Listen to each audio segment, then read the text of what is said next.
Quiet move can really mean a lot of things. It's a bit of a vague term, actually. But we'll take a look at a few examples, and I think that this might be a bit of a problem for you. Is this okay? All right, so this one is white to move.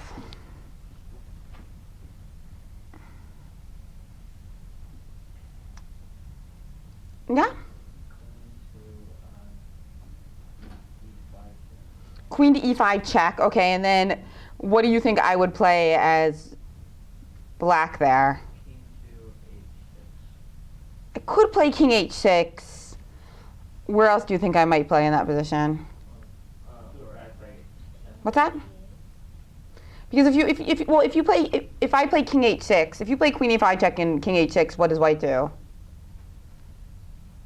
I have a pretty good move there. Try to calculate in your head. I might have multiple good moves, but I'm looking at one in particular, yeah? Mm-hmm. H4 looks. Pawn to h4, but then after rook takes e7, or queen, but rather queen takes e7. Not totally clear. I think queen f4 check. Yeah, queen f4 check looks really strong, because now you can't retreat to g7 because queen takes f7, right? And if you go to h5, well, you can guess that's not very good, but somebody want to finish that off for me? If you play, well, let me go for the variation again. Queen e5 check, king h6, queen f4, king h5. So how would white play there? g4 check, and then I must play king h4, and then there's mate and 1. Where's the mate and 1 in that position? Queen h6, yeah. So, all right. So king h6 is not right, but no, I mean, well, everything loses here for black, actually. So king h6 loses to queen f4 check. But if queen e5 check, if black plays king g8, what would white play then? Rook to e8 check. Pretty simple, right? OK, so that leaves us with king to f8. So after queen e5 check, king f8, what should white play?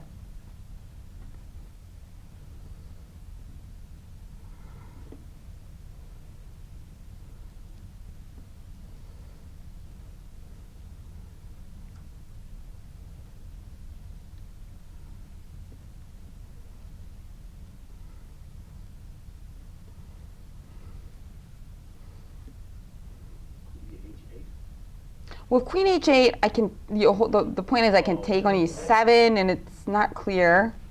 No, that's okay. It's part of the answer, kinda.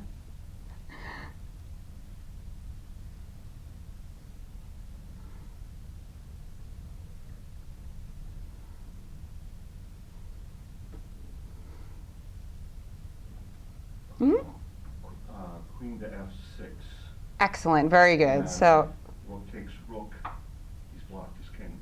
Exactly, or if queen takes rook, queen h8 is mate. Yeah, very good. So I'll put that on the board for you guys now. So queen e5 check, king f8, and now queen f6 is a great quiet move. We also call this, it's kind of a variation of a quiet move. We call it, does anybody know what this is also sometimes called?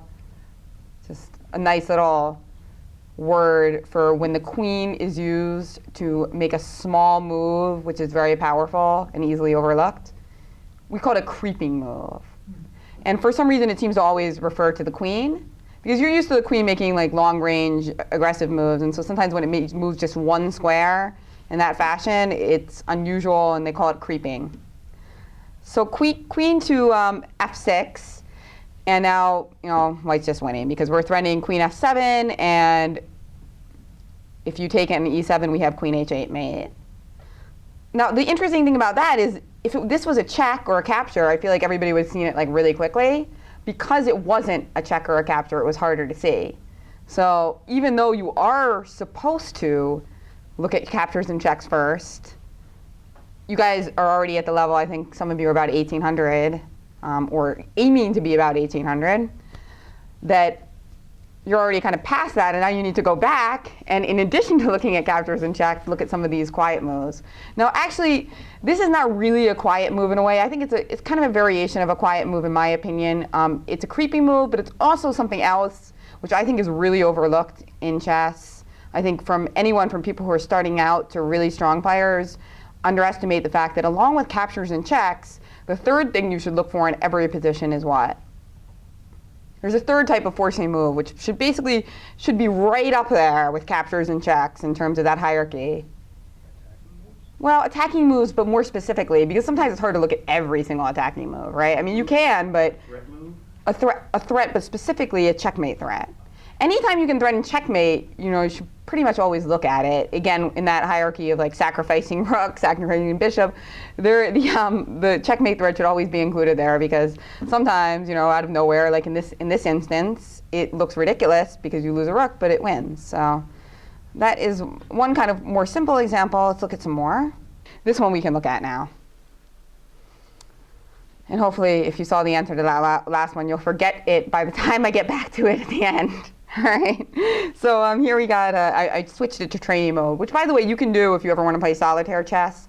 I know we just had a tech class out there, which is a great class to take. But if you ever want to use chess base and not know what the grandmasters play, which is a great method of study called solitaire chess, you can click on that tab called training.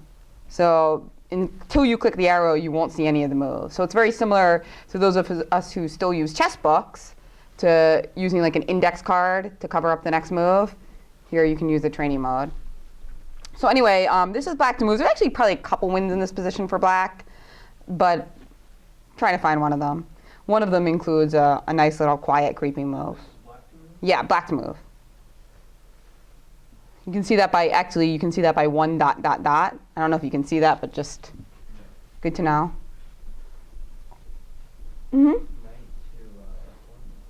Knight to f4, and then what would your idea be after pawn takes f4? Rook takes f4, queen d8 check. King h7 would be a bad move because I'd have what? What's my number one goal when you're trying to checkmate me? Besides not getting checkmated. Sorry, I mean, when somebody's trying to checkmate you, you really want to trade queens, right? So after knight f4, pawn f4, rook f4, queen d8 check, king h7, white would have the fantastic queen trading move. Queen. Exactly. So you actually knight f4, you have something a bit better than that.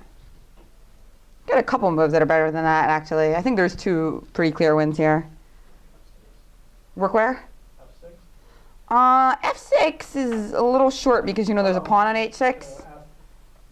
Yeah, rook f5, the rover, rook up and over, rook f5 to h5 looks extremely strong. But there's one other move which plays into that whole creeping idea, which I really like as well. Yeah? Not rook f4, no. I don't know. I mean, my issue also with moves like that is maybe I can, like, worst case scenario, sacrifice, and the position's not completely over. But I think I might have something better. Again, if you play rook f4, pawn f4, you're just playing knight f4, threatening queen g2 mate. Yeah, like worst case scenario, I'll play queen takes f4, and I'm probably losing, but I think the move in the game is a bit doesn't even allow that much. And the same with rook f5.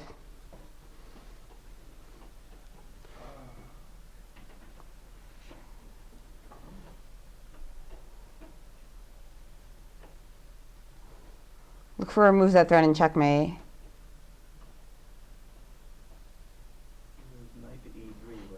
Okay, so knight e3.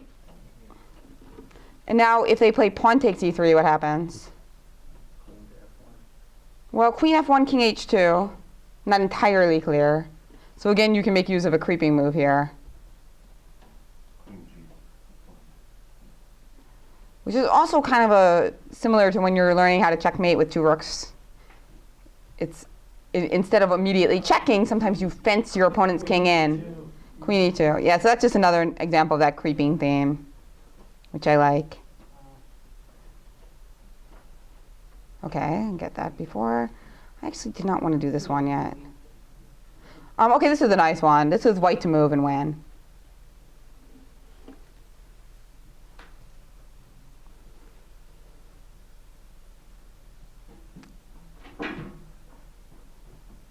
The quickest mate, because there's actually a couple ways to win, but what's What's the quickest way to win? Rook f7 check, I can take your rook on e5. You kind of let me out of the cage a little bit. I'm a bit caged in here as black, right? You can't really move anywhere. But if I check, if it seems like anywhere I check you, you lose control of some important square, right? Yes, very good. King h2, really nice quiet move. And now if rook takes e7, bishop g3 is checkmate, right? So can you give me these hints in games too, like when I'm playing? Yeah. Yeah, well, Oh yeah, king h2. wait, what was the hint that I gave you? That you're losing an important square with your check. Oh, that It's obvious. every time you check, yeah, you lose some key square. Okay, I'll give you fewer hints next time. Well, some of the other ones are harder. And now I wanted to show you also this really nice game between Gada Kamsky and Yasser Seirawan from this year's U.S. Championship, which was also voted as the best game of the tournament by none other than, anybody was following the tournament and noticed who, what's that? Yes, Kasparov voted this as the best game of the tournament, which was an interesting decision because some people didn't agree with that because this was all preparation that Kamsky made for a match against Topalov for the candidates. But from Kasparov's point of view, and I totally agree with him, that just because this had been prepared over the board, it didn't actually affect the beauty of the moves. So it's kind of like it might have been homework that Kamsky did, and that was the beautiful part, but it's still a chess game that we get to see. So some people disagree and think that it's like just kind of a different thing to come up with homework, and that a game which is kind of inspired over the board should be given privilege over that for Best Game Awards, but I don't know, I kind of agreed with Kasparov. What do you guys think? Do you think that home preparation should be eligible for winning Best Game Awards? How many people think that it shouldn't be given any demerits for that? I don't understand the point of Best Game Awards, so I guess I'm kind of... You don't understand the point of a best game? I guess I'm just kind of... Well, the point of part of that whole chess politics thing, so I guess I don't really... Well, the point of a Best Game Award is that sometimes you can't win the tournament anymore, especially in the way that a lot of American tournaments are run. If you lose, we don't have single elimination knockout, right? We don't have a knockout tournament. So a lot of times you're playing in the tournament and you can't win. So best in game is a nice incentive for people who can't win the event anymore. That's one thing. But I don't even think that's the most important thing. The most important thing is maybe that in chess you're doing two things, right? Like you're trying to win a tournament and you're also trying to play beautiful games that will be remembered forever. And most people actually have both goals, because it's hard to become a good chess player without caring about making beautiful games, right? Like if you didn't care at all about chess being beautiful, you probably wouldn't become a grandmaster in the first place, because it would be rather boring, right? So anyway, let's take a look at this game. I don't want to really look at the whole opening, so I'm going to kind of go through the opening pretty quickly. It's a Caro-Kann, and like I said, it's all basically theory. At some point, they left the theory. I'll show you when that happened. Of course, in Grandmaster games, especially Grandmasters of this caliber, usually the theory goes on for quite a while, unless somebody plays something weird. But this is not weird. This is basically the main line of the Caro-Kann. Caro-Kann known for being a very solid opening for black. You know, you see black has this solid pawn formation, which is hard to break through. And his king is behind it, so it's like not that easy to attack him. Meanwhile, white's position is a lot more active. In return for being so solid, usually when you're playing black, you can be solid, but what you lose is your position's a bit passive, right? So that's often what happens. You can play the Sicilian, which is much more aggressive, but then usually you have an easier time white attacking you. So pluses and minuses, but Yasser Seirawan is just a great player in these types of positional lines, and so this is kind of perfect for him. And as you see, white gets in an attacking position anyway because he castles queenside. Usually when you castle on opposite sides of the board, it signals that there's going to be a lot of attacking going on for natural reasons. Why do you think that might be? Why, if people castle on opposite sides, why do you think that means attacking is more prevalent or more typical or happens more? How do you think you would try to attack this king if you were white?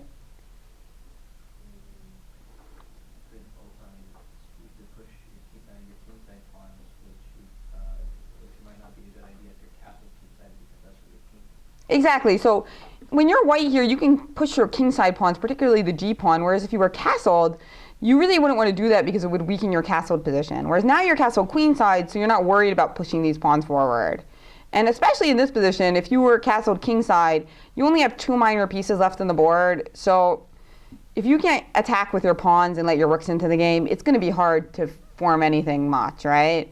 So it's really a key idea here for white to try to get an advantage.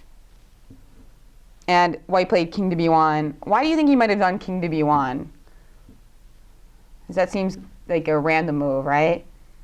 They also call this the Grandmaster move often, king b1. King b1 specifically is often called the Grandmaster move. Why king b1? The weakness of the A2 square? Partly, yeah. Like protect and maybe prevents some bishop checks in the future. Oh, on the c1 h6 diagonal. Yeah, exactly. King b1 is just a kind of multi-purpose move which really finishes the castling maneuver. Because normally when you castle kingside, your king's already on the ideal square. I mean, sometimes you move to h8 for specific reasons, but g8 is a good square because it's defended by all the pawns, and it defends the h7 pawn. Whereas the king on c1 is still too centralized, so it's almost like by castling queenside, you take that extra move to really complete the move. So you see that almost all the time. So c5 gaining some counterplay. And now we have g4, which was mentioned already as kind of the key way for white to expand an attack in this position. And we are still basically in theory. Yasser took that pawn on g4. And Kamsky played queen e2, which, you know, it's kind of eyeing this knight on g4. And also the rook is now lined up against this queen. And now black played king to h8, which was actually a novelty, but Gata had already analyzed this position over the board. So sometimes, even if black has made a move that has never been played before, white has already analyzed it, which is indicative of how much work these grandmasters do at home, right? They don't just study moves that have happened, they study moves that haven't happened and how to respond to them, and it becomes a really big web. In fact, I think somebody looked at this game and said that, or oftentimes you have people look at games that are played on this, you know, grandmaster, especially very strong grandmaster level, and they're disappointed because they're like, wow, I had that novelty too, and now I can't play it. In the case of king h8, I don't think people were too disappointed though, because it didn't turn out so well.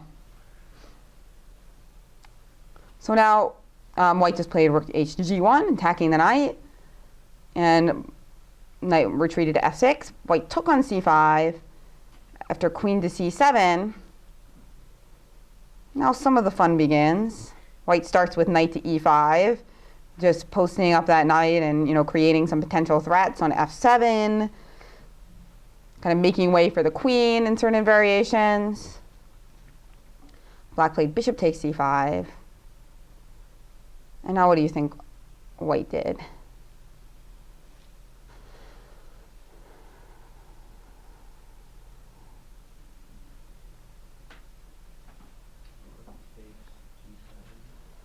No, think a little bit longer. This is not particularly simple. It's kind of a longer calculation here.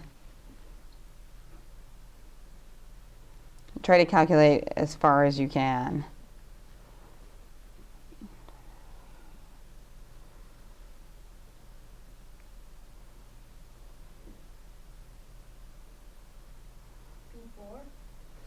B4 kind of weakens this king, so we don't really want to move the pawn there. It attacks the bishop momentarily, but then we can't move pawns backwards. So our king on b1 will be forever weak, right? That's why we don't like to move the pawns in front of our king. Now, if we could go there and then go back to b2 later, it would be a lot different.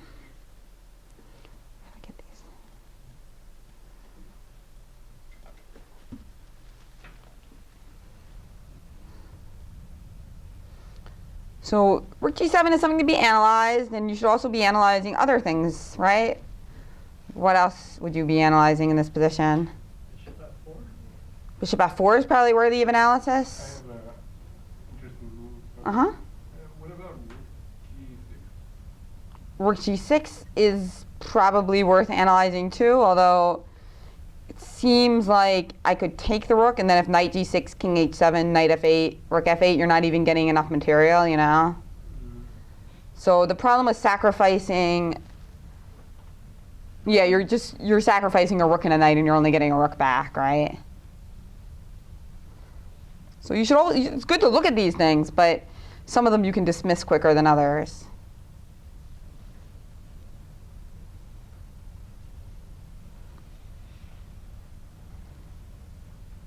There's also f4. No, that was the rook. Oh, no, that's not gonna work. So maybe rook g2 in preparation of f4. I mean, rook g2 looks like a normal move, sure. What else?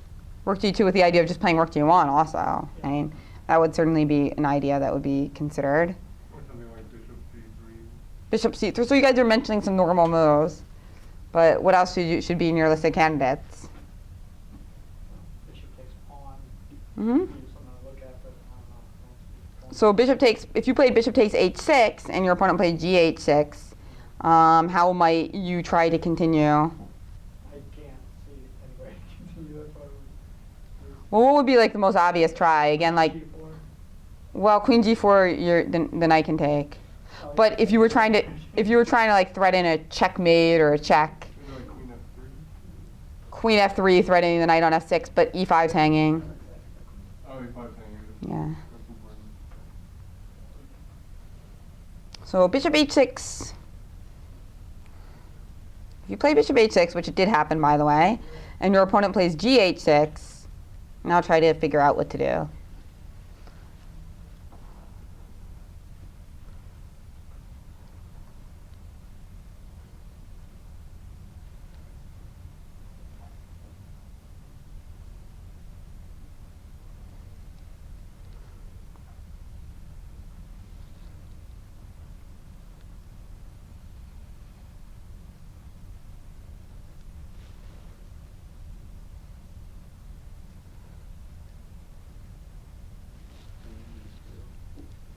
Queen where?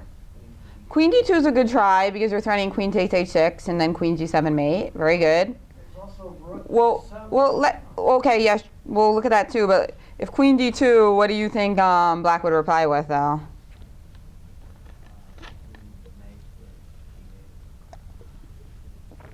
That's one possibility. What else? Just because I think I think there's an even better move there for Black. If queen d2, I can also do what? Capture the knight, because after queen h6, knight h7, the queen guards the g7 square. So probably knight g8 it's possible as well. So you were suggesting another move? Yeah, rook e7. Okay, and then if knight takes d7, Then queen g4. queen g4 threatening queen g7 mate, and then if I play rook to g8,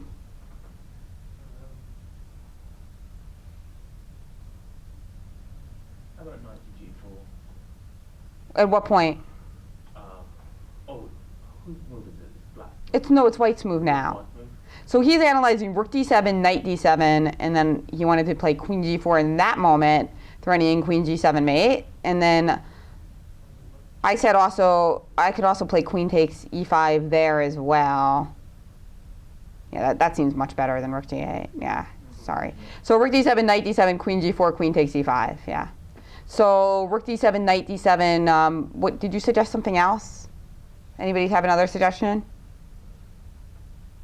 To remember, always look at checkmate threats. Maybe now. Okay, so now queen d2.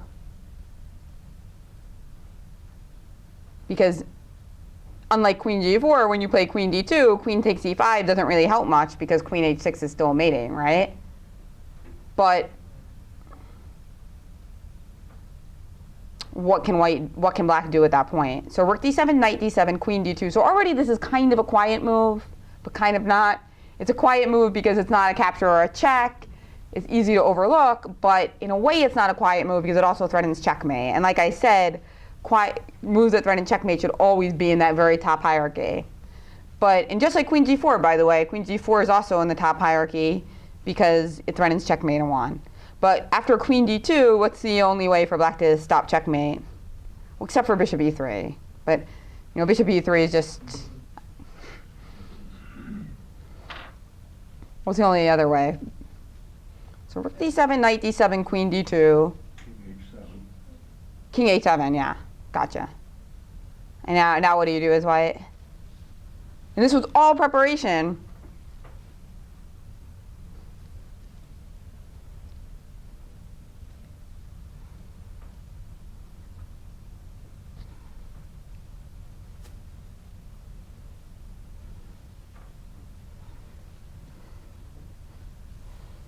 So we're looking at, again, rook d7, knight d7, queen d2, king h7. So Wait, no, that's captured by the rule. yeah, rook can capture. Well, then, I think it looks like you're smiling. You had an idea? Maybe I can go, rook, queen d3, and then, queen g2. So after, rook d7, knight d7, queen to d2, then king to h7, queen to d3, king to h8. But I can still grab e5 at the end because it's protected by the knight as well. So try to visualize that position and come up with the answer. It's not easy, but the fact that it's a quiet move might be able to help you out. Actually, I'll give you a further hint. They call this the easiest move to overlook in chess, the easiest type of move to overlook in chess. Especially in blindfold chess, which you're kind of doing right now because, well, not really, but you're using a board to visualize, but it's not like a real chessboard. But the better you get at this, the easier it will be to see it in the three-dimensional board.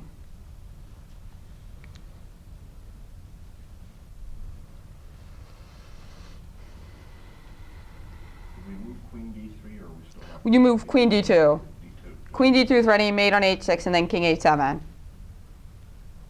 So it's the position is rook d7, knight takes d7, queen d2, king h7, and now it's white to move. White to move in the win. I'm sorry, can you say that again just a little bit slower? Sure, rook d7, knight takes d7, queen d2, hitting h6, king h7. What if you go queen d3 now, and then after king h8, knight to g6? Well, I can take. Yeah, and then I can move my knight. Then takes on h6. Yeah, but maybe I can move my knight to. I could maybe move my knight to f6, and then after takes on h6, I have a lot of but things. there is still knight g4 check, right? Well, we'll go. Tell me what you're trying to do exactly. So rook d7, knight d7, queen d2, king h7. It's not check, but Knight sorry. g6. No, that's not quite right. What? But there's knight g4, Mhm. being checkmate on h6, and then so he pretty much has to move the rook. No, Mhm. it doesn't Mhm. stop checkmate, does it? That's right. You got it. That's exactly right. Good job. Yeah. So that and the reason they call that the hardest move to find in chess. It's a mate and 2, and those are paints. They find that, well, first of all, queen d2 is kind of a quiet move, right? But then this is the real beautiful move, knight g4. I mean, just astounding because the combination began with such brilliant tactical, flashy things like bishop h6 and rook d7, but really the most pretty move of all was this knight g4 move.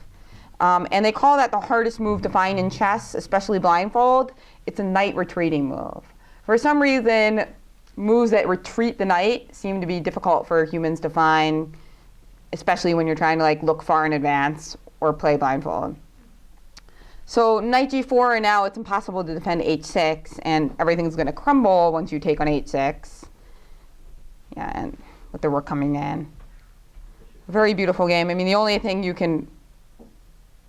can't stop queen takes h6. Yes, question?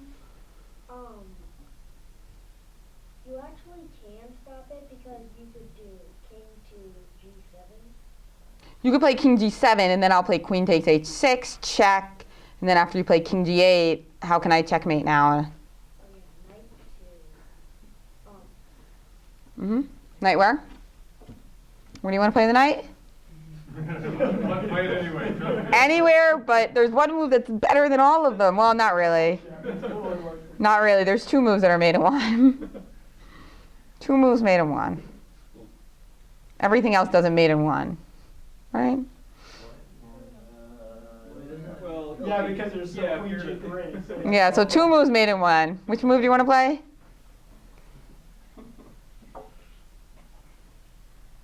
Knight F6. Yeah, that's a good one. That'll work because that's double check. So he doesn't have time to play queen g3, right?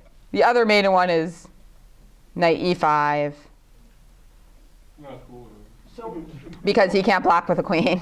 Yeah. what's interesting about that is Sarah moved king h8, but if you would have moved king h7 instead, does that lose to a? That's a good question. I mean, it was kind of far back, so I don't think he anticipated all these like sacrifices. Well, obviously not. Otherwise, he wouldn't have played it. I mean, honestly, rook d7 is kind of difficult to see because that's a sacrifice. But you're saying like all the way back. I mean, he played it really long ago, you know. I guess he did play And probably back if he had played it, if he had played king h7 here, actually, it just wouldn't have worked because White would have been able to play what here? Queen e4. Yeah, queen e4 check, and then if f5, we'd pick up a pawn, and I guess you could take here, but that looks unlikely to work out very well for you. So, good question though. So I mean, yeah, it was a nice tactical flourish, but does that make a chess game like best game? I think it's a really great game because it has everything. It's got the crazy sacrifices, and then it finishes with a quiet move. So I like that you get a little bit of both. But that being said, it was all preparation, so it's kind of a matter of taste whether you think that is a legit best game contender. But I just love that game. So what, And oh, by the way, just FYI, after rook d7, Yasser took with the queen because he saw that knight d7 was losing by force. So instead, he went for this position where he's got the rook and the two pieces, but the problem is queen d2 is still in the position, forking this and this. So, yeah, still didn't end very well. All right, let's take a look at a couple more examples of really nice quiet moves now that we saw that inspiring example from a real game, which actually featured two quiet moves in a row. Quiet, I'm going to call it quiet-esque or quasi-quiet. Quasi-quiet, that sounds good because it's not a capture or a check, so it's easy to overlook, but it's a checkmate threat, so it's not really that quiet. Okay, this is a really, really famous position. It's one of the coolest positions ever. White king. Yes. Some of you might recognize this, but so just to give everybody a minute.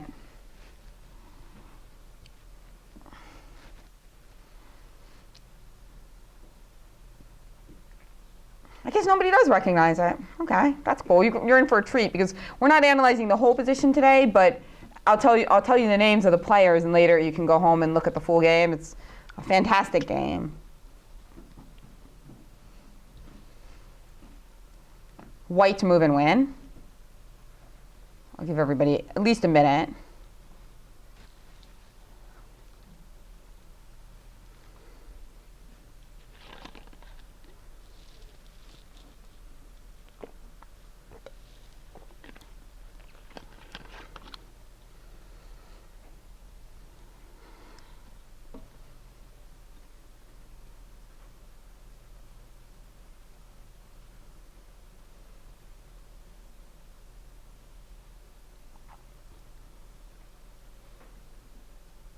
You could do knight g5 because this puts more pressure on f7. Well, that's a really good idea, but if you play knight g5, there's just a little problem.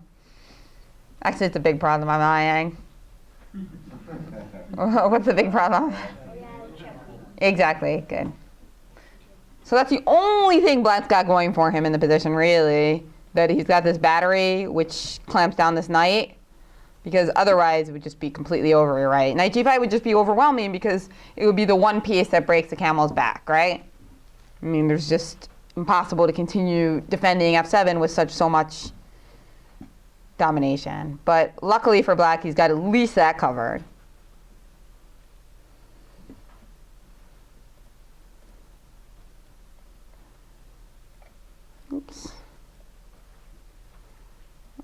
no. Oh no. How do I erase all these crazy arrows? It's getting worse. I'm trying to make it better, but it's getting worse. Training controls Z. Okay, I'm just gonna move. What, control what? Control Z, I think. It's okay. I'm sure it didn't delete the game. Hope not. Yeah, that's my plan. Oh no! Where is it? Okay, there it is. All right. Arrowless.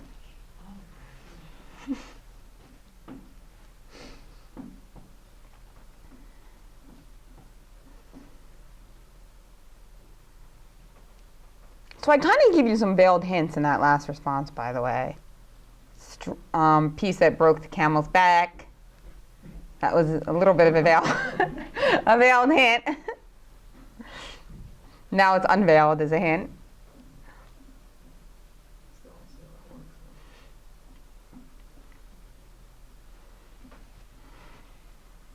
Rook F4? Not rook f4. I don't. Your rook is hanging on d7. I don't see what your. Yeah, it doesn't really work.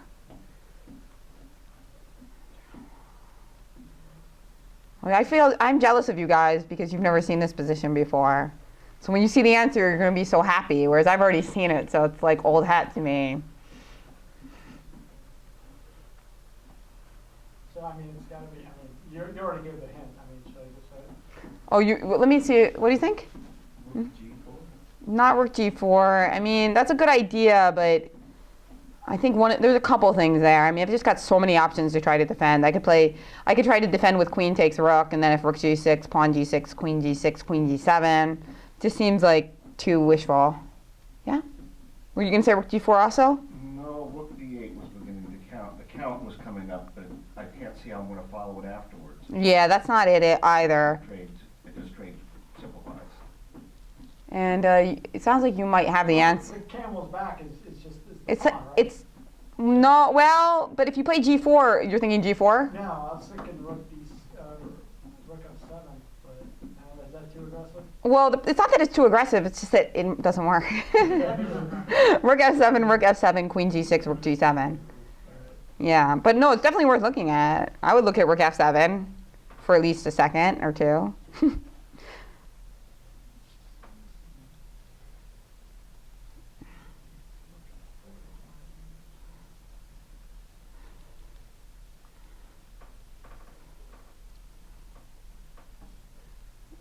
Anyone got in the back with some ideas?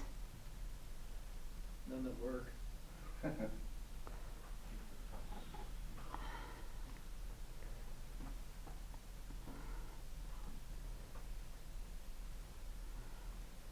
It's unusual that we have such complete control over the position. So, Oh, wait a second. Is this the one where you're supposed to go knight g1? no, because that would lead to mate. Oh, You right, keep yeah, that's right. you keep fooling me. I keep being sure that you have the answer because of the way that you phrase the question. Oh. You're so close. You're so close. It's one where like the knight goes backwards like that in position. Have you seen this before, Ben? I've done it. Oh, okay, yeah. Just leave the mate, though. These are really great. Yeah. Right. Like, Well, let me be a little bit more specific about my hint, and I won't try to mix quite as many metaphors. I'll be a little bit more straightforward. So, in chess, you know, when you have an attack, and it looks like your attack's kind of maximized, the queen's on a great square, the rook's on a great square, this rook is defending this rook, which is pretty good. This knight is actually doing a lot because it's basically holding back two pieces, and two powerful pieces at that. So basically all these pieces are doing what they should be doing. It's a bit of a generalization, but that combined with the fact that you look at some stuff and none of it works, means that in order to win this game, you really need to get one more piece into the game. You know, that or at least you should investigate that. Yeah? Could you play king, I don't know, or king g3, king f4, king g5? one more piece of the game, right? Yep, that's exactly what happened in the game. Oh my god. Oh, oops. Yeah. That makes sense, actually. Yeah, once you see it. It's really awesome, and there's no way for black to really defend against it because if he moves this king to h7 at any point, you've got f7. Yeah, it's a pretty crazy Oh my god. and awesome finish. And this was, by the way, if you want to look at the whole game or just copy it to your computers, because it's so cool. It's a short Taman. Short Taman. I think it was about 91. But if you look up short Taman, there's only going to be like 6 games, so this one will probably come up first. So basically, with those two guys, the opening made no sense at all, right? The two guys just played weird openings all the time. I can't remember. Obviously, Black got a very passive position, as you can see, but it's been a while since I don't remember exactly what the opening was. I guess.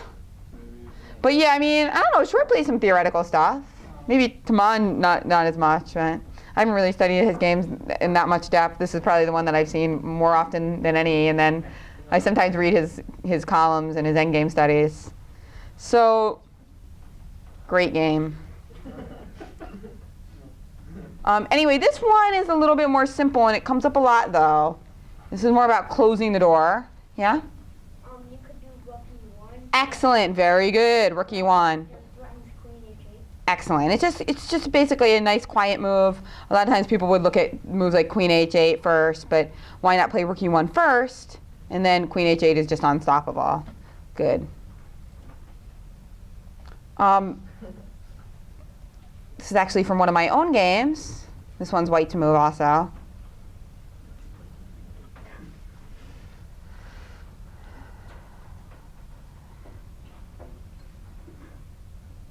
Like Route 81 or something? No, it started, let me give you the start. So it started with Bishop H7 check, and then after King to F8. Exactly, Queen H5. So again, that kind of quiet, quasi-quiet move in which it doesn't come into the capture or check category, but it does come into the threatening mate category, which is very important.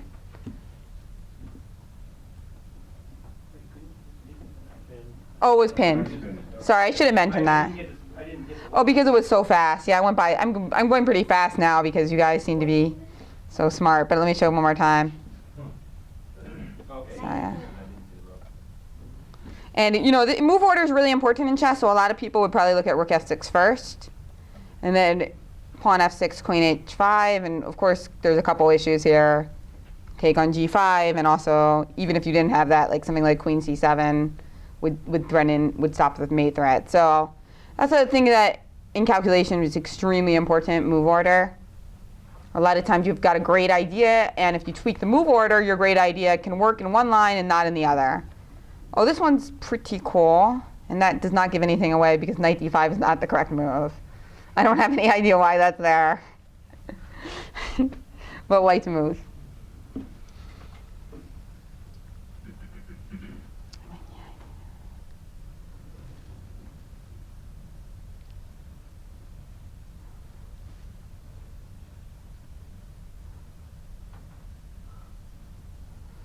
Okay, Queen takes rook check. Well, the problem is I understand you're trying to play Rook E7 mate, but what's the issue there? Queen H7, Knight H7, Rook E7 is not mate because... What about Rook F7? Oh, I see, because your king There's a can... queen on H4. Well, yeah, the queen on H4 guards E7.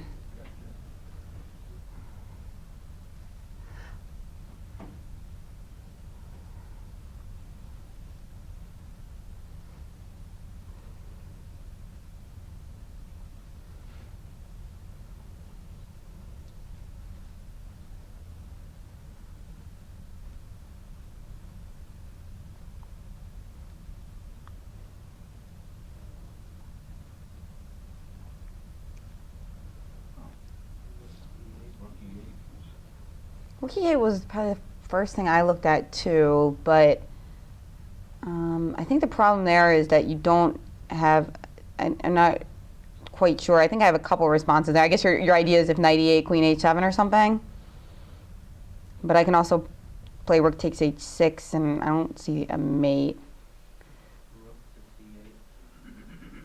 Rook C8 check here. And then after King takes C8. You mean Queen F8? And then King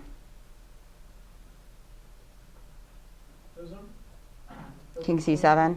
Yeah. Queen E3 just threatens checkmate. Queen E3 threatens checkmate. Not in one. Well, not one, but Maybe after Queen F4. It's wait. Queen what? He was saying queen e3, I was asking Oh. what happens after queen. Oh, okay. oh yeah, you're right. Yeah. I thought you were suggesting. And the other line, yeah. Oh, yeah, wait, yeah, what about Like what? Oh, what about rook e8? Rook E8 was suggested, okay, and then after Rook H6. It's not quite mate because Rook E7 check. I have Knight D7, right? And if you play Rook C8 check, I have King D7. So like feels close to mate, but it's not really mate. Yeah. Sometimes the coolest quiet moves are ones that are also seem really positionally weak as well. Kind of like King G3 in the last move, it seemed really positionally weak because normally you don't want to develop your king, right? And there's another very common opening principle. One of the first things we teach students.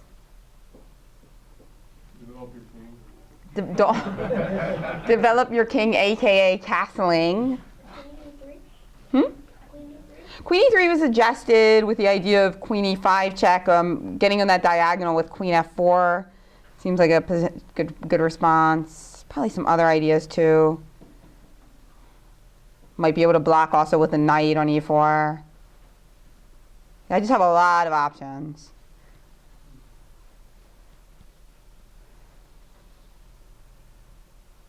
So what are some of the other things that they teach beginners? Castle early. Don't get your queen out early. Like things like that. Anything else you can think of? Control the center. I mean, I don't think these hints are actually helping. Never mind. Just look for the right move. Oh, what about knight e4? Aha! Knight on the rim is dim though, right? But, And now after rook takes queen? and then we play rook check. Rook check? You mean rook e7 check, you mean? Rook e7 check, right? And then I play knight d7?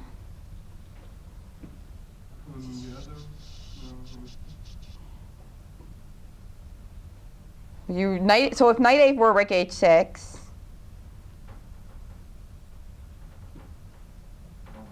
Knight goes to b6. Wait, queen takes rook? Knight b, what's that? I said rook takes queen, right? Yeah, and then after knight b6, you're threatening what? Oh, rook takes knight check. Hmm? Just rook takes knight check. I'm sorry, I'm looking, you guys are mentioning so many different variations. So like, we're looking at knight a4, and then after rook takes h6, knight b6 was mentioned. And now, what's the threat? Oh, I thought you'd already moved. Rook c8 check. Rook to c8, knight? Right, and the only way for black to stop it is something like queen h3, and then you can play.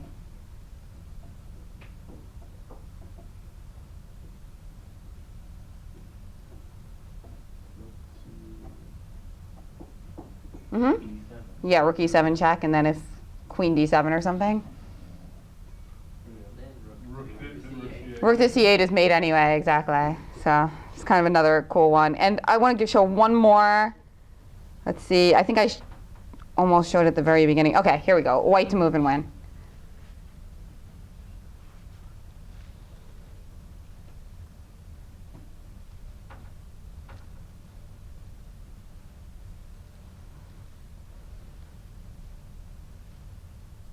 This is kind of a variation on creeping, I would say.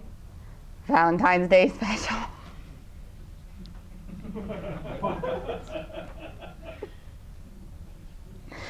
For all the romantics out there who are bringing their girlfriends to the chess club tomorrow night. Don't worry, we will have some chocolate, so you won't look like a total. You will have brought your girlfriend to the chess club. She'll probably hate you. But it'll make a great story, right? Like, think about what a great story she'll be able to tell her girlfriends forever. My boyfriend took me to the chess club on Valentine's Day. Rook H3? What's that? Rook H3? F5. Well, you could move, if you can move. So if rook h3 and knight takes e7, Oh, that's pawn. if rook to h3, knight takes e7, bishop g6, king g8. So sometimes the move order is really key. Okay, so if you were to play bishop g6 first, and then I played knight takes e7, what's the difference? So if I play rook h3 check, it's basically the same, but instead, what can white do? Now you can play F7. Exactly, right. That's a really cool one. It's just very simple. And it's also similar to creeping because bishops tend to be long-range pieces, so the fact that it moved one square and then one square is kind of unusual. And now, G8 not work. We were trying to. and now this is just mating. That was Where? Here? yeah. I thought it was the same. Oh, you mean just to go here? Yeah. It's the same. Yeah. Should be the same. I wonder if there's some difference because the bishop's actually in take now. If I play, doesn't really matter because anything I do. Looks like both were. Well, you Trying have to get your knight to G5. H6. I mean, avoid- Yeah, but if I try to do that, it doesn't really help, right? Because knight h6, what can they do here? Yeah, just rook takes h6 is just mate. Yeah. But it stops mate for Hmm. stops mate for. One, two, three. Yeah, one's the mate in 3 and that was a mate in 4 there. So one. 1 second though. What about no? Yeah, it's all the same. Yeah. Anyway. Yeah. But the other way looks cool though. I don't know. This looks cool too. I don't know. They both look cool. Yeah, this is cool too. So anyway, yeah. Any questions? But I have a question. yeah. Can solving chess problems help you find quiet moves in games? Yes, solving chess problems can help you find quiet moves and violent moves in games. Definitely. I mean, the more repetition you do, the more it will help. Also, sometimes if you don't get a problem right, you might want to notate that and then come back to it and see if you can get it the next time.